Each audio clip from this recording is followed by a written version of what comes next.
Thanks very much for staying with us. Time now for Across Africa, our weekly look at stories from across the continent. I'm Georgia Calvin-Smith, and this week, Togo is trying to turn the page on putting French writers first.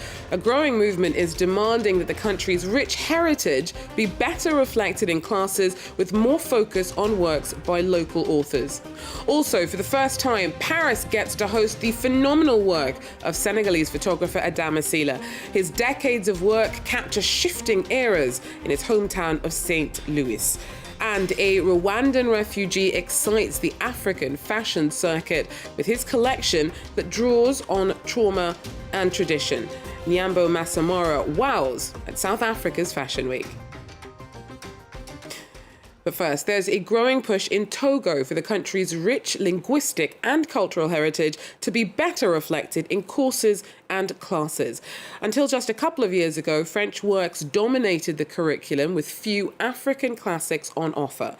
But more literary voices are now calling for more focus on the words and worlds built by indigenous authors.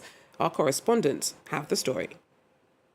For the past 4 years, a mobile library has been traveling through the most remote areas of the suburbs of Lomé, places like Lake Pasito, where access to books is limited and cultural figures are few. I'm happy because my parents can't afford to buy me books. Through this organization, young people can read and listen to stories during weekends or school holidays. The goal is to pique their interest in reading by offering African stories written in French. Today, the language we teach in our area is French. With this language, we will make our history known to generations. Togolese writer Steve Bojuna wants to go further in promoting indigenous culture. He's helped modernize literature curriculums in schools. Until 2020, mainly French classics and African works about decolonization and independence were taught. The African classics, such as Caught in the Storm, Houseboy, and Camaralai's works, used to be taught in schools. But before we identify with Africa, we must first identify with our own country. It is important to start with Togolese literature. Contemporary Togolese works are now prioritized over Pan-African and global literature. If we want to build an elite that puts their country first, it's important to start with education. In this children's workshop, Pan-Africanist artist Ilom Vince teaches through storytelling. He believes that modern education must be combined with traditional ways that were lost due to colonization. I think we need to decolonize education. We need to teach differently, and the entire design of the school system needs to be re-evaluated, both in terms of content and structure. The UN recommends that all children be taught in their native or mother tongue from early childhood. However, for now, there are no textbooks currently available in Togo's national languages, like Ewe or Kabye. Well, for the first time here in Paris, 2 exhibitions will feature the work of Senegalese photographer Adama Sylla.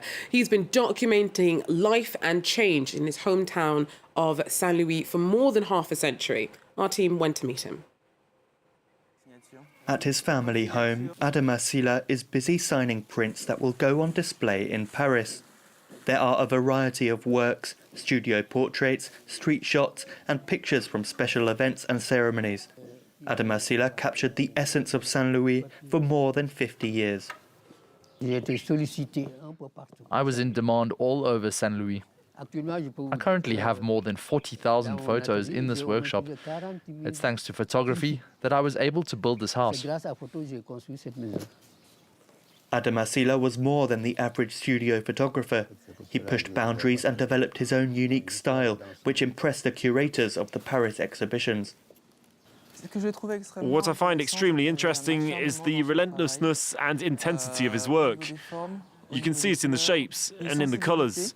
I was immediately amazed by his sensitivity, which you don't always find in the works of other photographers of this generation.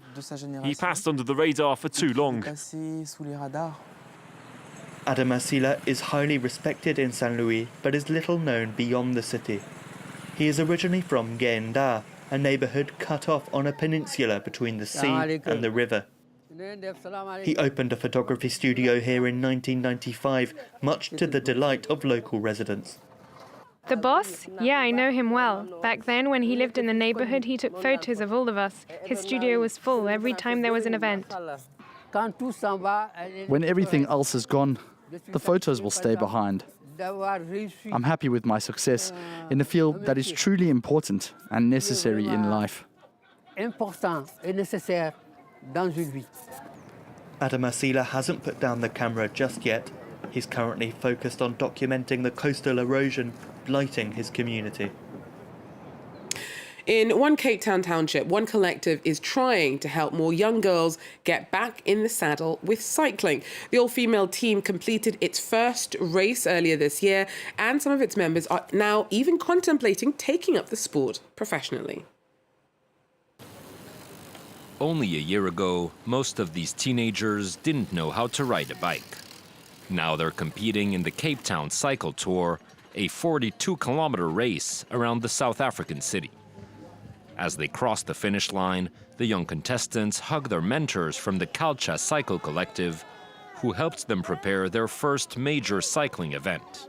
When I went through the finish line, I felt like, yeah, I can do more. I can go to like bigger races, like be number one even, you see? So I feel pretty good. I feel like excited. Founded in 2018, Culture Cycles started by offering biking lessons and affordable bicycles to disenfranchised communities in Cape Town. Today it's become a complete structure, which helps around 30 teenage girls train for competitions while completing their studies. The collective recently joined forces with former cycling champion Ashley Mulman-Pasio to better prepare those who want to pursue a career in the sport. We have this great vision of what the centre can do for these girls, you know, to be able to empower them with the help of tutors as well, to have a computer centre, to do their studies in the afternoon. The founders of the collective hope they can help spread a culture of cycling in the Kayeltisha township where they grew up, and ultimately develop the use of bicycles in the giant Cape Town metropolis. Well, the 15th Cape Town Fashion Week ended earlier this month. One of the young designers reshaping the industry is Nyambo Masamara. The Rwandan refugee is now based in Cape Town, but draws inspiration from his own turbulent history. Nadine Theron tells us more. Rushing backstage, Nyambo Masamara is anxious. He's opening Cape Town Fashion Week with a very personal new collection called Silence the Guns. It's inspired by post-war trauma in Rwanda. Even his hairstyle is linked to heritage and history. It represents the Rwandan cows he grew up with. You know, growing up in refugee camps, when I finally got a place that allows me to speak, and the fashion and art allowed me that, give me that voice, gave me the platform to speak and communicate of the long time silenced voices, and now the world is listening. And this is my story.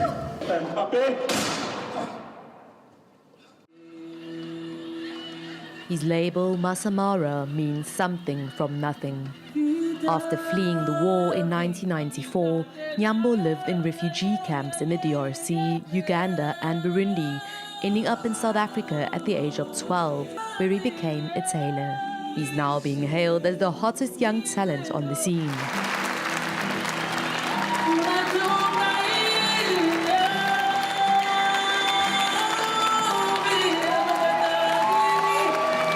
The African fashion industry is expected to be worth around 13.5 billion euros by 2025. Africa Fashion International wants these entrepreneurial designers to sell.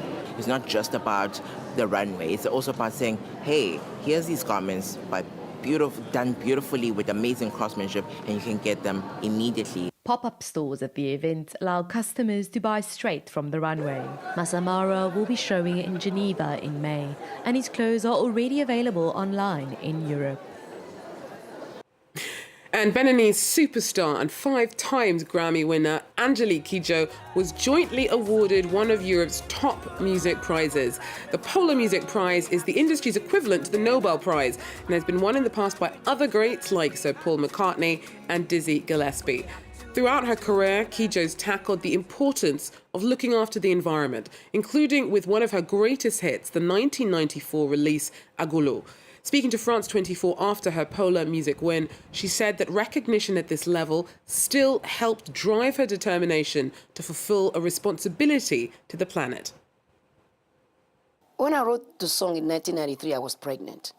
And my worry then was on which earth my daughter gonna grow up if we don't pay attention, first of all, to the way we consume and the way we recycle garbages.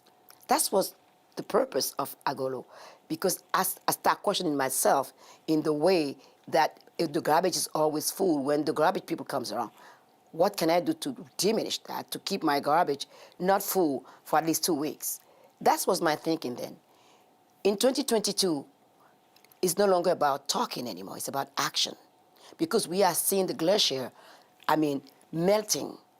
And there are gonna be islands that are gonna disappear because they're gonna be submerged by the sea. When you travel as much as I do, you see it. It's not just words, it's reality. Because the space that I used to go to, I've seen them drying out or completely destroyed by hurricanes.